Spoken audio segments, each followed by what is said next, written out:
Supreme court 20 November 2025 বলেছেন যে investigation can not continue endlessly, মানে অপরাধ তদন্ত অনির্দিষ্টকাল ধরে চলতে পারে না।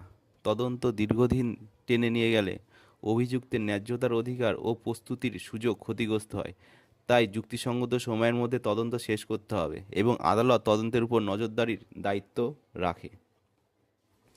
তাই এই কেসে অ্যাপিলেন্ট একজন আইপিএস অফিসার, যখন তার এগেনস্টে কেস ফাইল হয়েছিল 2009 সালে, আর্মস অ্যাক্টের section 13 subsection 2 of the Arms Act 1959,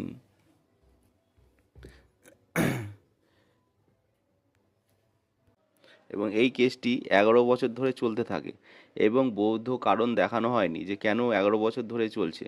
অনুমোদনের আদেশও কারণবিহীন এবং যথাযথ বিচারবোধ ছাড়া দেওয়া হয়েছে বলে কোর্ট দেখে। ফলে কোর্ট সেই অনুমোদন ও চার্জশিটের ভিত্তিতে নেওয়া সমস্ত পদক্ষেপ বাতিল করে এবং মামলাটিকে ওয়াশিং করে দেয়।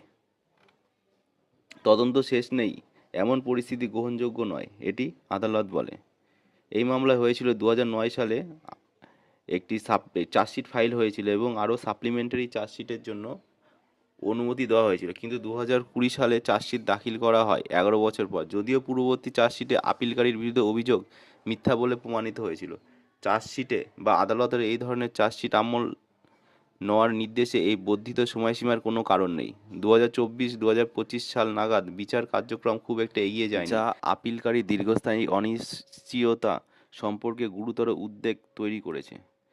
তাই সুপ্রিম কোর্ট অ্যাপিলেন্টের ফেভারেই ডিসিশন দিয়েছে এবং বলেছেন the prosecution were hence quashed, মানে কেসটি সম্পূর্ণরূপে ডিসমিস করে দেওয়া হলো।